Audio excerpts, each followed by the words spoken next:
అలాగనే ఆంధ్రప్రదేశ్ విషయంలో చూస్తే పెమ్మసాని చంద్రశేఖర్కి గ్రామీణ శాఖ అభివృద్ధి అలాగనే కమ్యూనికేషన్ సహాయ మంత్రి పదవి అక్కడ లభించింది. అలాగనే ఉక్కు మరియు భారీ పరిశ్రమల శాఖ సహాయ మంత్రిగా శ్రీనివాస్ వర్మ తెలుగుదేశం ఎంపీ వీళ్లకు లభించింది. సో దీన్ని బట్టి చూస్తే అంటే అలాగనే ఉక్కు పరిశ్రమ దీన్ని చూస్తే తెలుగు రాష్ట్రాలకు ఇది న్యాయం జరిగిందని చెప్పేసి చూడొచ్చా? తప్పకుండా రామారావు. మరి గతంలో ఎన్నడూ లేని విధంగా తెలుగు రాష్ట్రాలకు మరి కేంద్ర కేబినెట్లో మరి మంత్రి పదవులు దక్కడం అయితే తెలుగు రాష్ట్రాలకు ఇది శుభ సూచకం అని చెప్పుకోవచ్చు, శుభ పరిణామం కూడా మనం చెప్పుకోవచ్చు. AP MP Telugu Desam MP Rammohan నాయుడుకు పౌర విమానయాన శాఖ కేటాయించింది. అంటే పూర్తి బాధ్యతలు, సహాయ మంత్రి కాదు, పూర్తి బాధ్యతలు ఆయన కేటాయించింది. దీన్ని ఎలా చూడవచ్చు?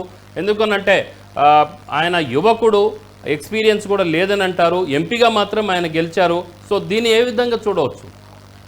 ఖచ్చితంగా మరి గతంలో మరి మంత్రులుగా పనిచేసిన వాళ్లకు కొంతమందికి కీలక శాఖలు అప్పగించారు. అలాగే కొత్తగా గెలిచిన వారికి కూడా మరి వారి సమర్థతను బట్టి, వారి సంబంధించిన కెపాబిలిటీని బట్టి కూడా శాఖలు కేటాయించారు. ఇందాక మీరు అన్నట్టు పౌర విమానయాన శాఖ మరి ఏపీకి చెందిన ఎంపీగా గెలిచిన అతన్ని కేబినెట్ సంబంధించి మరి ఈ యొక్క మంత్రికి పౌర విమాన శాఖ అప్పగించడం అంటే మరి ఒక రకంగా దీంట్లో టీడీపీ అధినేత చంద్రబాబు కూడా ఈ ఇన్ఫర్మేషన్ ఇచ్చి ఉంటారు. సో అతను సమర్థంగా నిర్వహించగలుగుతాడు, విద్యార్థి కూడా పూర్తిగా మరి నమ్మి ఉంటారు.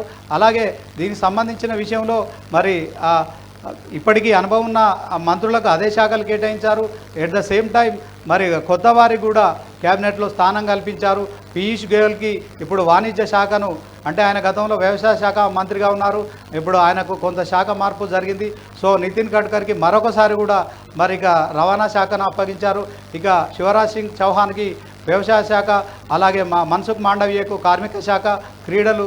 ఇక దీనికి సంబంధించి చూసుకున్నట్టయితే మీరు ఇందాక అన్నట్టు రామ్మోహన్ నాయుడు మరి ఏపీ నుంచి గెలిచిన ఎంపీకి మరి పౌర విమానయాన శాఖ, హర్దీప్ సింగ్ పూరికి పెట్రోలియం శాఖను, అలాగే ఇక మరి అశ్విని వైష్ణవ్ రైల్వే శాఖతో పాటు సమాచార శాఖ మంత్రిగా కూడా మరి శాఖను కేటాయించడం మనం చూడవచ్చు.